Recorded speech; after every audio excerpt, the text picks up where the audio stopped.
हर हर महादेव। आप सभी सनातन धर्मावलंबियों के प्रहर्ष को बढ़ाने की दृष्टि से और हमारे शास्त्रों के वास्तविक यथार्थ स्वरूप को स्थापित करने के लिए हम ये प्रयत्न करने जा रहे हैं। अभी अभी विकास दिव्य दृष्टि नामक कोई सज्जन है, उसने वाल्मीकि रामायण के युद्धकांड तथा महाभारत के वन पर्व का आश्रय लेकर के जो कुछ वचन भगवान राम ने भगवती जनकनंदिनी जानकी जी के लिए युद्ध के उपरांत लंका से वापस लौटने पर दो राष्ट्राध्यक्ष अर्थात पंपा क्षेत्र के सम्राट सुग्रीव और लंकापुरी के अभिषिक्त सम्राट विभीषण जी महाराज के सम्मुख अपने छोटे भाई लक्ष्मण, जिन्होंने मां जनकनंदिनी जानकी सीता का समग्र जीवन देखा है, उनके सम्मुख निष्ठुरता का अभिनय करते हुए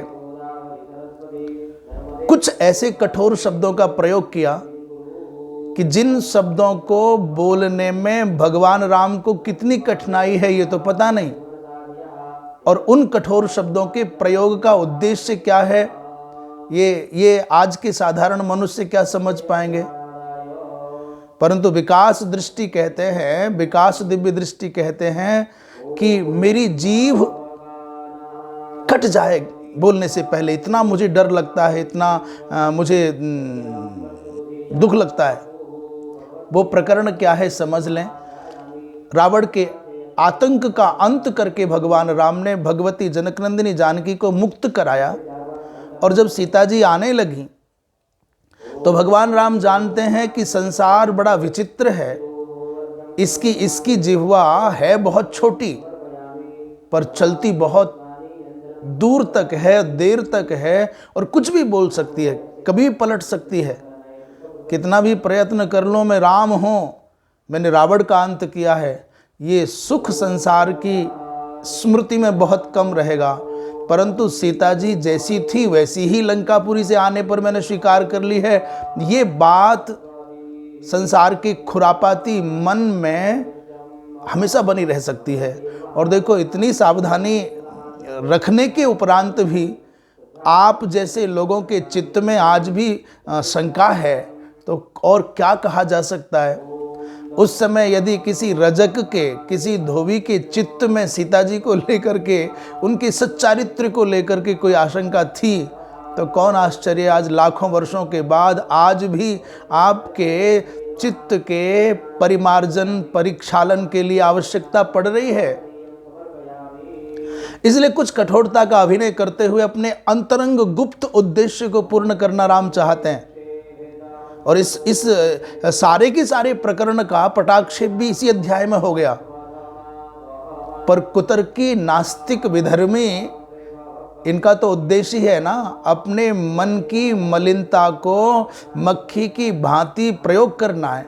कितना भी अमृत कुंडों के पास में मक्खी को छोड़ो, उसको मलिनता ही दिखाई देगी। भले ही वो मलिनता हो ना हो, परंतु वो मलिनता का आभास उसको कराएगी, वो करेगी निश्चित रूप से।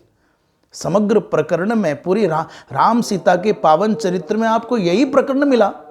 फिर भी हम सावधान होकर के आपका समाधान करना चाहते हैं। यदि आपकी समाधान की आकांक्षा हो तो फिर सच बताएं, ये समाधान भी किसी और के लिए नहीं है।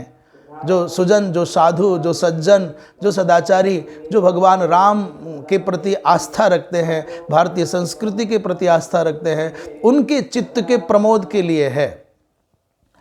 भगवान राम ने कठोरता का अभिनय करते हुए ये कहा कि देवी, मैंने जो युद्ध लड़ा है वो युद्ध केवल आपको प्राप्त करने के लिए, मुक्त कराने के लिए नहीं लड़ा।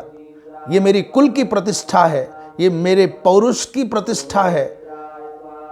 इसलिए मैंने मेरे पौरुष की रक्षा और मेरे कुल की प्रतिष्ठा, मेरे आत्मसम्मान और स्वाभिमान की रक्षा के लिए युद्ध लड़ा है।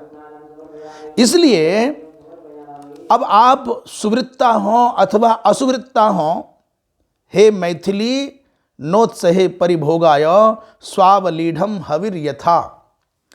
यज्ञशाला में कोई कुत्ता प्रवेश कर जाए असावधानी में, और वहां जो हव्य पदार्थ है, जो होम के निमित्त स्थापित पदार्थ है, कुत्ता उस पदार्थ को देख ले, कुत्ता उस पदार्थ का स्पर्श कर ले अथवा उसका अवलीढ़न कर ले, तो वो हव्य पदार्थ होम के योग्य नहीं रह जाता, उसकी पवित्रता नष्ट हो जाती है, अग्राह्य हो जाता है। ये एक उदाहरण दिया है, दृष्टांत दिया है, और दृष्टांत सर्वदा सिद्धांत के पोषण के लिए होता है। सिद्धांत का प्रतिरूप, सिद्धांत का कोई भी दृष्टांत दार्ष्टान्त की प्रतिष्ठा के लिए है, कोई भी दृष्टांत सिद्धांत की स्थापना के लिए है।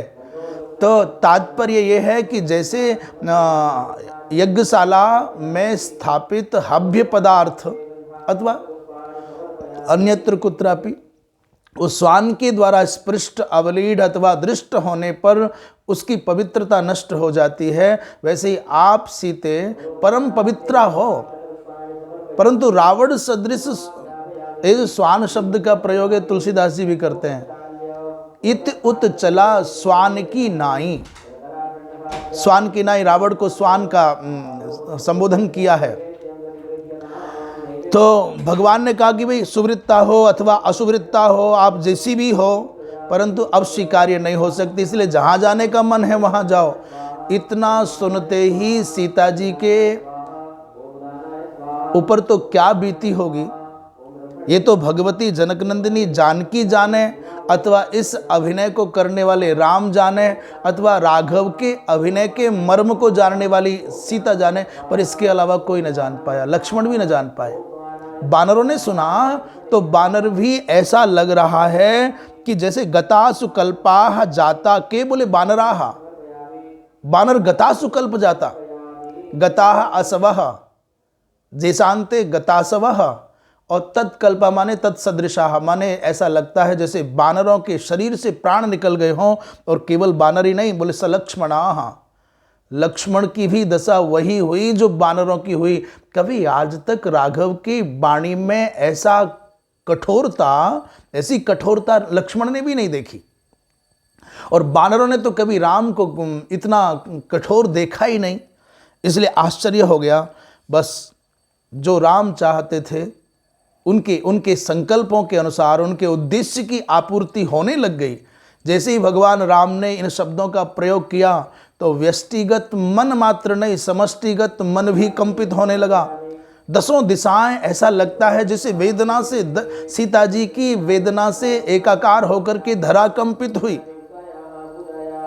धरित्री को वेदना हुई, और धरित्री की वेदना से मानो दिशाएं कंपित हुई, दिशाओं को वेदनाएं हुई, और ये वेदना समष्टिगत चेतना के केंद्र ब्रह्मा जी तक पहुंच गई।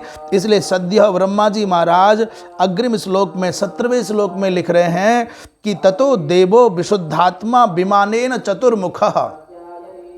ब्रह्मा जी महाराज को यहाँ संबोधन किया विशुद्धात्मा, अर्थात इस सत्य की प्रतिष्ठा के लिए ब्रह्मा जी महाराज पधार रहे हैं। पद्मयोनिर जगत सृष्टा दर्शयामास राघवम, और जैसे ब्रह्मा जी महाराज विमान से आए तो उनके पीछे पीछे साथ साथ ध्यान देना कौन आया है, इंद्र आए, अग्नि आए, वायु, यम, वरुण, कुबेर, और इतना ही नहीं, सप्तर्षयो मलाह, सातों के सातों अमलात्मा महात्मा सप्तर्षि मंडल भी चल करके आ गया, और पीछे पीछे श्री दशरथ जी महाराज भी आ गए। विमान पर बैठ करके दशरथ जी महाराज आए। जब ये सब उपस्थित हो गए, राम तो इसी पल की प्रतीक्षा में थे, किसी भी प्रकार मेरी जनक नंदिनी जानकी जो निष्पाप है, जो निष्कल्मष है, जो परम पवित्र है, जो सच्चरित्र है, जिसकी पवित्रता का परिमाप संसार क्या कर पाएगा, वो इसी पल की प्रतीक्षा में थे। और भगवती जनक नंदिनी जानकी माता सीता ने ब्रह्मा जी महाराज को साक्षी करके देवराज इंद्र को, अग्नि को, वरुण को, कुबेर को, सप्तर्षियों को साक्षी करके कहा। पहले वो वायु को संबोधित करके कहती हैं, हे अंतःकरण संचरण प्रवीण प्रभंजन, हे अंतःकरण संचरण प्रवीण प्रभंजन, मुझे प्राण मुक्त करें यदि मैं सपापा हूं। यदि मेरे जीवन में कोई पाप है, मेरे जीवन में कोई कालुष्य है, यदि मेरे सतीत्व पर रंच मात्र भी कोई संशय है, तो फिर मैं जीवित न रहूं, मेरे प्राण निकल जाएं। इसके बाद अग्नि को कहा, जल को कहा, नभ को कहा, धरित्री माँ को कहा और पवन देव को कहा, आप यदि मुझे सपापा मानते हैं, क्योंकि आप तो अंतस्साक्षी हैं, यदि मैं सपापा हूँ, मेरे मन में कोई दुर्भाव है, तो फिर मुझे जीने का कोई अधिकार नहीं है, मेरा प्राणांत हो जाए। यदि स्वप्न में भी मैंने राम के अतिरिक्त किसी अन्य पुरुष का चिंतन ना किया हो, तो आप सब कृपा करके मेरे ऊपर ऐसा अनुग्रह करें कि देव निर्दिष्ट त्वमेव ही पतिर्भव। यदि मैंने स्वप्न में भी किसी पर पुरुष का चिंतन ना किया हो राघव, तो देव निर्दिष्ट देवताओं की कृपा से मुझे प्राप्त आप ही राघव मेरे पति हों, अन्य कोई संसार में नहीं। तो वायु ने, अग्निदेव ने, वरुण देव ने, सब ने अनुमोदन किया है, हे राघव सीता निष्पाप है, सीता निष्कल्मष है। दशरथ जी महाराज ने बहुत सम्मान पूर्वक कहा कि राघव सीता निष्पाप है। ब्रह्मा जी महाराज तो इतना घटित हो जाने के उपरांत भी राघव को, राम को सुवृत्त कह रहे हैं, सद्वृत्त कह रहे हैं, साधु कह रहे हैं, और कहते राघव इस रावण ने सीता का हरण, इस रावण ने सीता का हरण पता है किस लिए किया? बधार्थाय, बधार्थमात्मनस्तेन हृता सीता दुरात्मना। उस दुरात्मा रावण ने सीता का हरण कोई भोग दृष्टि से नहीं किया, अपितु अपनी मुक्ति के लिए किया है। इन राम के कर कमल रूपी तीर्थ में अपने प्राणों की आहुति दूं तो मेरा कल्याण हो जाएगा। बधार्थम आत्मनः, आत्मनः बधार्थमेव, अपने अपने बध के लिए। इसमें रामचरितमानसकार ने एक बहुत प्यारी अर्धाली आधी चौपाई लिखी है कि मनमहु बंदी चरण सुख माना। भगवती सीता जी का हरण करने से पहले रावण उनको जगदम्बा मान करके मन ही मन प्रणाम करता है और तब लेकर के गया है। तो अन्य अन्य प्रकरणों से और ब्रह्मा जी महाराज भरी सभा में देवताओं के सम्मुख, दो दो राष्ट्राध्यक्षों के सम्मुख सारे संसार को संबोधित करते हुए कहते हैं, हे राघव मैंने सीता जी की सुरक्षा का उपक्रम पहले कर दिया। नलकूबर के शाप के माध्यम से रावण को शाप लगा है। रावण को शाप क्या लगा? यदि कोई ऐसी स्त्री जो तुमको नहीं चाहती रावण, यदि ह्यकामाम सेवेत, उस स्त्री का तुम सेवन करना चाहोगे तो शतधास्य फलेन मूर्धा इत्युक्तः सो भवत्पुरा। यदि रावण किसी ऐसी स्त्री के प्रति आसक्त होकर के यदि अपना दुर्भाव व्यक्त करना चाहेगा तो उसका सर 100 भागों में खंड खंड होकर के बिखर जाएगा। इस शाप को रावण जानता है, इसलिए अशोक वाटिका में रहने वाली जनक नंदिनी जानकी माता सीता को वो स्पर्श भी नहीं कर सकता। फिर सीता कोई सामान्य है क्या? सीता माता ने एक वचन उद्धृत किया है कि असंदेशात तो रामस्य और तपसश्चानुपालनात्। मुझे राघव का संदेश नहीं है, श्री राम का संदेश नहीं, आज्ञा नहीं है, और मैं तपस्या का पालन करती हूं, इसलिए ना हम त्वाम, अरे रावण मैं तुझको जला नहीं रही हूं, भस्मार्ह तेजसा, मैं भस्मार्ह तेज के द्वारा तुझको जला करके भस्म कर सकती हूं, पर क्यों नहीं कर रही? क्योंकि मेरे राम की आज्ञा नहीं है और मैं तपस्या का अनुपालन करती हूं, इसलिए। तो अतः सीता के विषय में राघव शंका नहीं करना, नात्र शंका त्वया कार्या, ये व्यवस्था पहले ही हो गई। इसलिए सीता विशुद्ध है, निष्पाप है, निष्कल्मष है। दशरथ जी महाराज अनुमोदन करते हैं। तब भगवान राम सब देवताओं को नमस्कार करके और भगवती जनक नंदिनी जानकी को अपने सुहृदों के द्वारा, अपने शुभ चिंतकों के द्वारा, वहाँ उपस्थित जन समाज के द्वारा अनुमोदित, अभिनंदित होकर के सीता को स्वीकार कर लेते हैं। ततो देवान नमस्कृत्य और सुहृदवी रभिनंदितः। इसलिए भैया जो सीता जी के प्रति कठोर वचन भगवान राम ने बोले हैं, उनका उद्देश्य क्या है ये समझना चाहिए ना। आप अकारण भगवान राम के वचनों को आधार बना करके, वो चाहे पुरुषोत्तम अग्रवाल हों और चाहे कोई तथा कथित कम्युनिस्ट वामपंथी, हमारे धर्म की मर्यादाओं को छिन्न भिन्न करने की संकल्पना मन में पालने वाले कितने आए कितने चले गए। आप जैसे भी आए हो चले जाओगे। अपने तर्कों से, अपने कुतर्कों से, अपनी कुमति से, अपने कुमतों से आप सनातन परंपराओं को, इन पर प्रहार तो कर सकते हो पर क्षति नहीं पहुंचा सकते। कितने भी मेघाडंबर, कितने भी काले काले घने घने विकराल बादल सूर्य को ढकने का प्रयत्न करें, परंतु साहब सूर्य तो सूर्य है। कितना भी प्रयत्न कर लें परंतु कुछ होने वाला नहीं है। पर यह सिद्ध हो जाता है आपकी जो संस्कृति है, आपके जो पारिवारिक संस्कार हैं, आपकी जो मानसिकता है, आपकी जो चेतना है, उसमें कितना प्रदूषण भरा है इसका पता चल जाता है। मेरे राम पर आक्षेप लगाने वाले जो भी लोग हैं, ये सूर्य पर थूकने का काम करते हैं। ये थूक सूर्य तक नहीं पहुंचेगा, आप पर ही गिरेगा। इससे आपकी चरित्रता, आपके चरित्र का पता चलता है, आपके चिंतन का पता चलता है। भगवान राम की करुणा में आपको यही दिखाई दिया। पूरे रामचरित्र में जहाँ से प्रेरणा मिलती है, जहाँ से प्रबंधन का ज्ञान प्राप्त होता है, जहाँ से सनातन मूल्यों की प्रतिष्ठा संभव है, वहाँ आपको यही कमियां दिखाई दी। इतना दूरबीन लेकर के देखते हैं, कभी अपने बारे में भी सोच लिया करें। इसलिए हम पूरे हृदय से और भगवान को साक्षी करके कहते हैं, जिन भी सनातन धर्मावलंबियों का आपके इस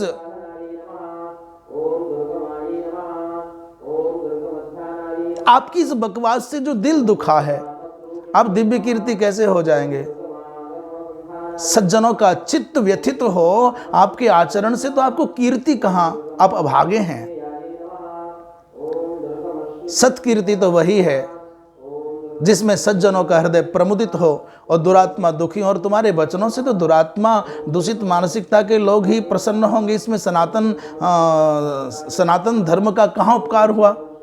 कोई बात ऐसी है, देखो एक प्रकरण में मान लीजिए किसी व्यक्ति का कोई संबंधी स्वजन संकट में पड़ गया, किसी कारण से पड़ गया, वो सज्जन व्यक्ति का संबंधी भी अच्छा है, उसके ऊपर मिथ्या आरोप लग जाए, कलंक लग जाए, तो उस कलंक को मिटाने के लिए प्रयत्नशील सज्जन व्यक्ति कदाचित कभी कभी कृत्रिम आक्रोश भी दिखाते हैं और भरे समाज में कहते हैं, जाओ तुमने हमारी नाक कटा दी, तुमने हमारे कुल पर कलंक लगा दिया, तुमको अब हम देखना नहीं चाहते।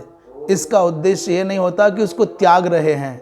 हृदय तो पीड़ा से भरा होता है। मेरा बालक परम पवित्र है, इसमें कोई खोट नहीं है। समय का चक्र है, इसके माथे पर मिथ्या दाग लग गया है, कलंक लग गया है। उस कलंक का परिमार्जन करना उद्देश्य है। जैसे भरतलाल जी महाराज मैया कैकेयी को कहते हैं कि तुमको मैं देखना नहीं चाहता, गरिन जीह मुँह परेव न कीरा। ये कहना उद्देश्य नहीं है भरत जी का उद्देश्य तो यह है कि मेरी माँ में वो सामर्थ्य नहीं है कि मेरी राम को वनवास दे सके।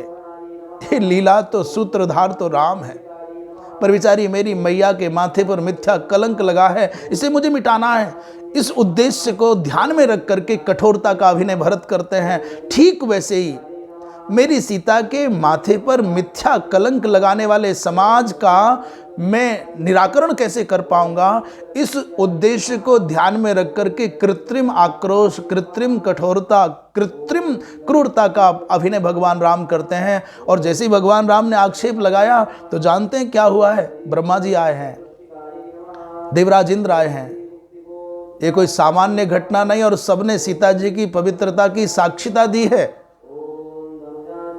भगवती सीता के माथे पर मिथ्या कलंक न लगे।